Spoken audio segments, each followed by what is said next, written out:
One is the leader of the free world and sits in the White House, the other lives in a more humble abode in rural Spain, but they are so alike it is as if they were twins separated at birth.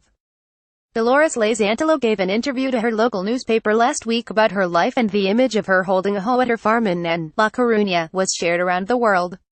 Not the real Donald Trump? Dolores Lays Antelo in Nanton, La Coruña, northeastern Spain has been compared to the U.S. president. Paula Vasquez swapped the hoe for a golf club, and Antelo could easily pass for President Donald Trump looking at a putt he is particularly pleased with on his Palm Beach, Florida golf course. On social media, one local even dubbed her the Donald Trump of the Costa da Morte, next to the image, which was favorited more than 8,000 times and retweeted 4,700 times. It is enough to make you wonder that when he wants some downtime, instead of going to his Mar-a-Lago resort, he heads to northeastern Spain instead and dons the garb of a farm worker. My photo seems to have traveled far. I say it is because of the color of my hair, she told La Voz de Galicia. Keep up with this story and more by subscribing. Nowhere daughter, Anna, added, imagine if we were in Donald Trump's family. Unlike her look-alike, she has no plans to build a wall, although as a farmer, she might have an interest in draining a swamp or two. U.S. President Donald Trump with the sort of implement that his doppelganger Dolores Lays Antelo would use.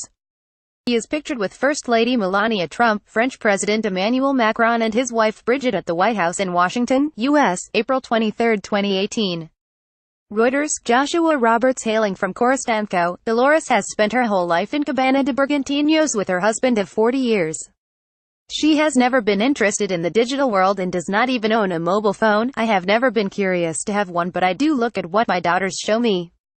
They say this picture will make me famous, but I don't get why. She has always worked the fields with her trusty tools, which she could probably lend to Trump should he need to chase away anyone sniffing around from the Robert Mueller Russia investigation. Dolores laments how farming has changed from days gone by. She is currently struggling with planting potatoes in the dry climate, the dust lending an orange hue to her skin, which perhaps explains a lot at the moment. Luckily we don't have the Guatemalan moth, she said, apparently equally concerned about foreigners as her doppelganger in Washington.